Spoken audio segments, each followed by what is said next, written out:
se não está fácil para o Vini Júnior, se ele está sendo vítima nesse grau, mesmo ele estando numa condição social hoje muito, muito mais privilegiada, imaginem o que está acontecendo nas pontas para quem mora nas periferias, né, da própria Europa, o quanto que essa violência racista não tem se expressado de forma bastante contundente. Então é importante a gente observar isso também diante desse cenário.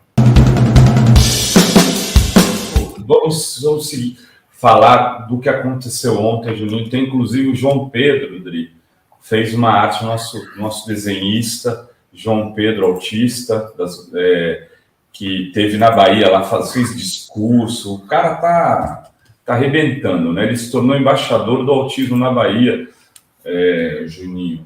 E ele fez uma arte linda aí, que enquanto o Juninho estiver falando um pouco sobre esse fenômeno, né, especial em relação ao Vini Júnior, do racismo no futebol, né? Queria te ouvir, porque assim, o racismo no futebol sempre foi muito presente, mas, cara, os caras colocaram um negro como alvo preferencial agora, né? Um menino, 20 anos, que 9 vezes já foi atacado por estádios inteiros, violentamente. Por que ele, né? Acho que ele deve estar se perguntando, por que eu? Não sei, a gente sabe que o racismo ele é generalizado, mas ele está sendo uma vítima preferencial, ou estou errado, Juninho? Eu acho que, antes de mais nada, queria manifestar minha absoluta solidariedade ao Vini Júnior. Acho que é repugnante o episódio, é repugnante a recorrência desse tipo de episódio, e eu acho que existem várias camadas que a gente precisa analisar num episódio como esse, né? Nunca é só sobre futebol ou só sobre racismo, né? Acho que exemplos como esse a gente deve aproveitar, inclusive, para discutir a conjuntura, né? A conjuntura na Espanha, a conjuntura no mundo, né? O avanço do fascismo, né? E o quanto que isso é reflexo, né? O quanto essa ação lamentável contra o Vini é reflexo de um processo como um todo. Então, na verdade, o Vini vem se tornando um grande símbolo, né, do futebol mundial.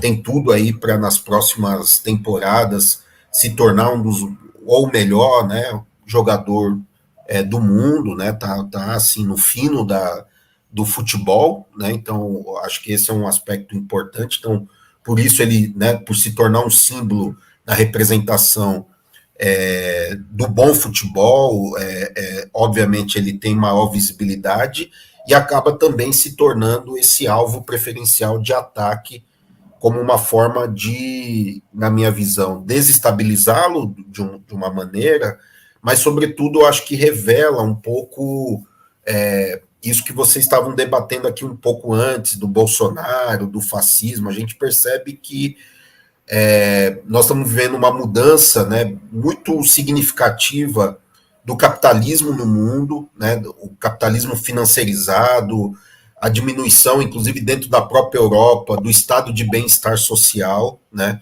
A gente tem um debate da imigração na Europa muito forte, e de alguma maneira,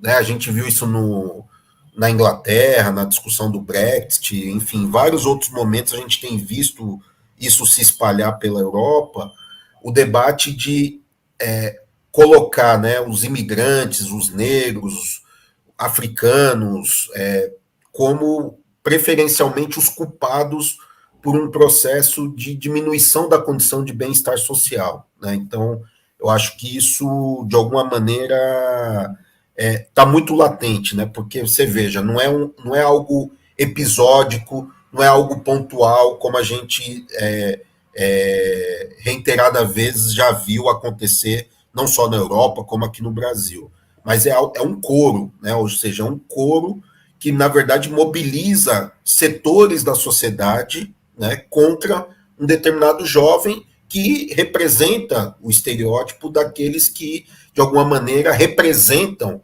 para uma parcela desses setores que se alimentam do fascismo e da extrema-direita, representa um símbolo daquilo que deve ser negado, extirpado daquela sociedade. Então, me parece que olhar para esse episódio é necessário a gente ampliar as lentes para além do episódio em si, além de, obviamente, todas as medidas cabíveis. Eu acho que a fala do Lula foi muito contundente. A gente tem aqui a fala do Lula. Vamos colocar a fala do Lula, para a gente falar em cima disso aí, a Sinara entrar na roda também. Bem, primeiro, eu queria começar a entrevista fazendo um gesto de solidariedade a um jogador brasileiro, jovem, negro, que joga no Real Madrid, que ontem, num jogo no estádio do Valência, ele foi fortemente atacado, sendo chamado de macaco. Ou seja, não é possível que quase no meio do século XXI a gente tenha o preconceito racial ganhando força em vários estádios de futebol aqui na Europa. Não é justo que um menino pobre, que venceu na vida, que está se transformando possivelmente num dos melhores jogadores do mundo, certamente do Real Madrid ele é o melhor, é ofendido em cada estádio que ele comparece. Eu penso que é importante que a FIFA, que a Liga Espanhola, que a Liga de outros países tome sérias providências, porque nós não podemos permitir que o fascismo tome conta e o racismo dentro do estádio de futebol. Muito bem. Muito bem. E o Ministério da Igualdade Racial soltou nota, né? Silvia Almeida também. A Aniele, Silvia Almeida também. Repudiamos mais uma agressão racista contra o Vini Júnior. Notificaremos autoridades espanholas e a La Liga. O governo brasileiro não tolerará racismo nem aqui nem fora do Brasil. Trabalharemos para que todo atleta brasileiro negro possa exercer o seu esporte sem passar por violências. Saiu agora há pouco, uma notícia de que o presidente do Real Madrid também entrou com uma ação, o Real Madrid está entrando com uma ação no Ministério Público da Espanha, né? Então eu acho que essa é uma camada importante, né? Eu acho que repudiar o episódio, forçar que tenha medidas contundentes em relação a isso, tornar esse caso exemplar, né, da necessidade do combate ao racismo no campo, né? Então acho que todas as medidas aí, seja a pressão, né? A gente sabe que as medidas do governo brasileiro, eles servem muito mais como uma pressão, né? Como uma legitimação e apoio ao Vini, que durante muito tempo esteve isolado, né? Agora a própria mídia espanhola, né, basicamente ignorou. Acho que aquela cena do técnico, né, do Real Madrid, questionando a jornalista que quis falar sobre o jogo e não sobre o episódio, né, diante daquela circunstância toda. Então, acho que essa pressão, né, é fundamental. Acho que as medidas devem ser tomadas com bastante contundência.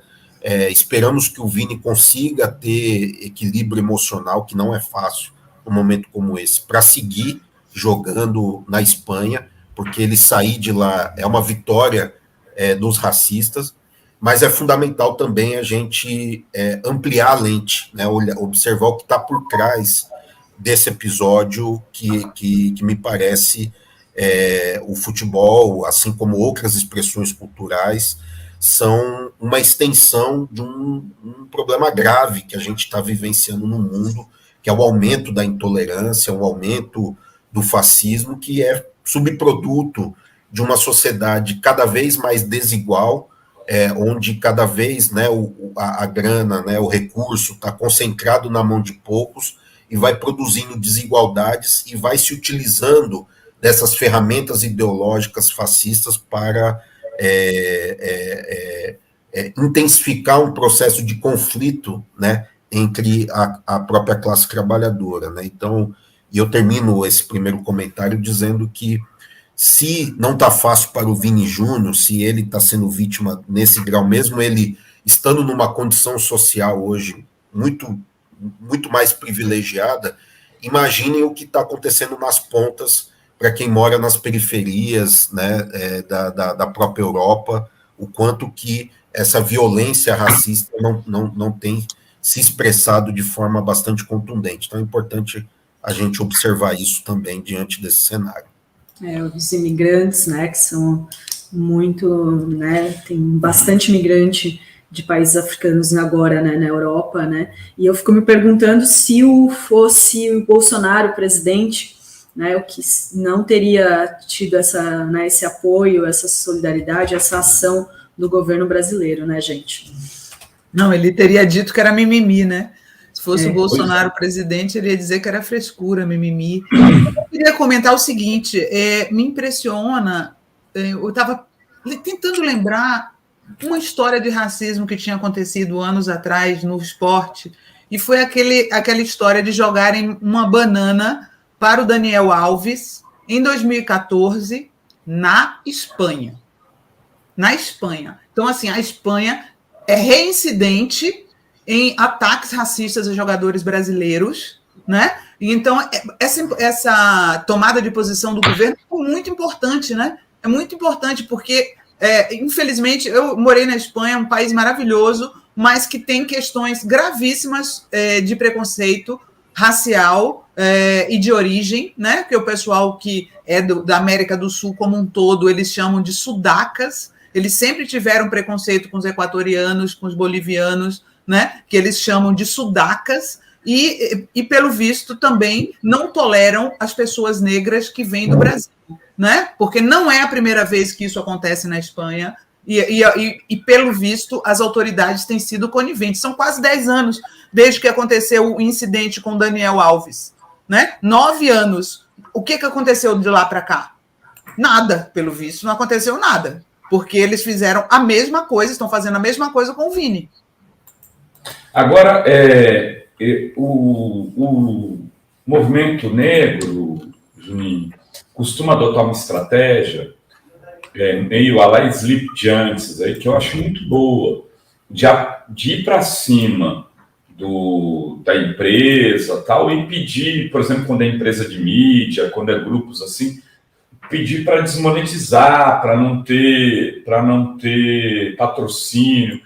Não caberia o movimento mundial contra a La Liga, depois, inclusive, do que disse esse escroto desse presidente da Liga, falou, olha, eu tentei falar com o Vini Júnior, ele não vem falar comigo, como se ainda o Vini tivesse que ir lá para escutar as bolachas que ele vai falar. Não, você tem que ficar calminho, você não pode reagir, não é bem assim, entendeu? Nós não somos racistas, que nem dizia o Ali Camel, né? Nós não somos racistas. Os caras se dedicou a escrever um livro de 500 páginas para provar essa frase, que nós não somos racistas. Aí a Globo hoje, por sorte, tem um departamento que olha com muito cuidado para essa questão racial no Brasil. E é um dos temas que a Globo se comporta, em geral, bem, né? Porque não ouviu, provavelmente, o diretor de jornalismo da empresa, que é, né, somente o núcleo artístico. Mudou sua postura. A gente só tinha protagonistas brancos, hoje, de vez em quando, tem mais negros. Enfim, até no núcleo de jornalismo tem mais mulheres negras apresentando programas, homens negros. Ainda é muito distante do mundo ideal. Mas esse cara da La Liga tem uma postura abjeta. E aí eu me pergunto, vocês não têm uma construção coletiva internacional para botar uma pressão nessa liga e fazer o cara se ajoelhar no milho, velho? Eu acho que tem algumas questões bem importantes, né? Primeiro, a gente não pode ignorar o papel histórico da Espanha como uma grande colonizadora, né? E o quanto que o racismo é algo latente no processo da colonização. Então, portanto, o racismo ele está na gênese da própria conformação do capitalismo, não só no Brasil, né? Muitas vezes a gente fala, não, o racismo, a raça é um marcador importante da formação histórica brasileira. A gente cada vez mais vem debatendo o quanto que o racismo ele foi um marcador estrutural para a concepção e a conformação desse modo capitalista no mundo inteiro, né? Então, estabelecer, né, essa hierarquia racial foi determinante para o processo de dominação, né, de uma dominação colonial, de uma dominação imperial. Então, isso é reflexo, não tem como escapar dessa dimensão, né? Então, o racismo ele está na gênese do capitalismo, né? Mas eu concordo contigo, eu acho que, como nós não estamos num momento de ruptura, né? Nós estamos diante desse cenário do capitalismo. O capitalismo entende. Isso, exatamente. Essa é a língua que entende, não vai ser só no convencimento argumentativo, né? Vai ter que ser na pressão econômica. Então, eu acho que, sem dúvida, uma pressão econômica sobre a Liga Espanhola é fundamental nesse momento, porque eu acho que só a pressão retórica, argumentativa, não será suficiente, né?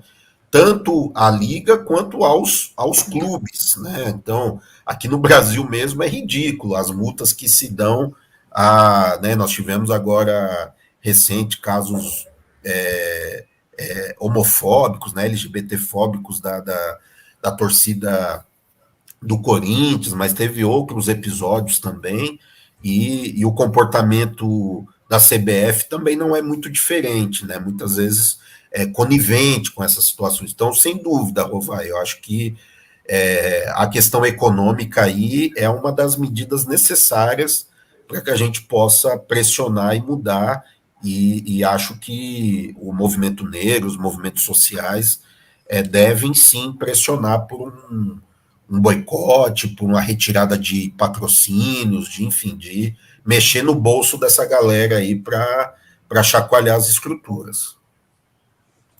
Olha só, tem um superchat aqui, a Ana Lúcia Mello diz: a foto do Vini Júnior de frente para a arquibancada, olhando os torcedores, vomitando ódio pela boca, gestos, me remeteu ao Coliseu, quando os cristãos eram mortos e os romanos aplaudiam.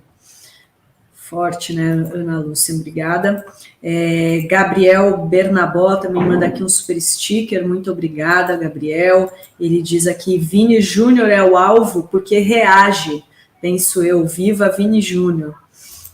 E a Lê... Agora tem o seguinte, tem esse só... desculpa, tem um jogo atacante lá, que ele deu a gravata, o tal de Hugo Duro, né?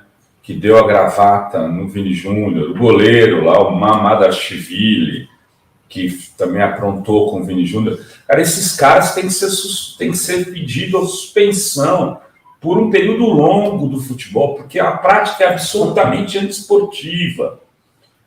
Por que a prática é antiesportiva? Porque o Vini está sob pressão.